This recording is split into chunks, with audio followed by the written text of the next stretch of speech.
பெயர் திருத்தொன்ற புராணம். இந்த திருத்தொன்ற புராணம் படித்தா நமக்கு என்ன கிடைக்கும் அப்படிங்கிறத சொல்கிறார். இங்கீதன் நாமம் கூறின் இவ்வுலகத்து முன்னால் தங்கியிருள் இரண்டில் மாக்கள் சிந்தையை சார்ந்து நின்ற பொங்கிய இருளை ஏனை புறையிருள் போக்குகின்ற செங்கதிரவன் போல் நீக்கும் திருத்தொன்ற புராணம் என்பாம் அப்படின்னார். இதுக்கு பெரிய புராணன் அப்படிங்கிற அந்த பெயர் பின்னாடி வந்தது தான். சேக்கிழார் பெருமான் சொல்லக்கூடிய பெயர் என்னென்னா திருத்தொன்ற புராணம் அப்படிங்கிறது அந்த நூலுக்கு பெயர்.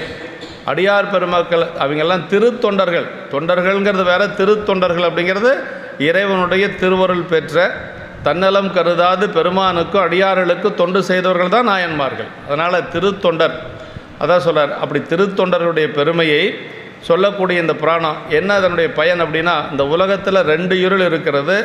ஒன்று புறையிருள் என்று சொல்லக்கூடியது. அது இப்போ நமக்கு பார்த்து சூரியன் மறைஞ்சால் இருள் வரும், மீண்டும் சூரியன் உதயமாச்சுன்னா இருள் நீங்கிடும் இல்லையா? காலையில் சூரியன் உதயமான இருள் நீங்கிடும்.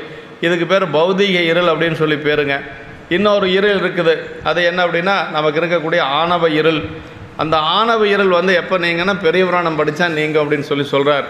இதில் 2 இருளுக்கு ஒரு வேறுபாடு என்னென்னா, அந்த வெளியில் இருக்கக்கூடிய இருள் அதில் ஒரு நன்மை என்னென்னா, இருள் இருக்கிறது அப்படிங்கிறது தெரியும் இல்லைங்களா? இப்போ நமக்கு பொருள் தெரியாது, பொருளை மறைச்சிருந்தாலும் கூட இருள் இருக்குது அப்படின்னு தெரியும். இப்போ இரவு ஆயிடுச்சுன்னு இன்னொரு 1/4 மணி நேரம் ஆயிடுச்சுன்னு வச்சுக்கோங்களேன், அங்கே என்ன இருக்குதுன்னு தெரியாத இருட்டு இருக்குது அப்படின்னு தெரியும்.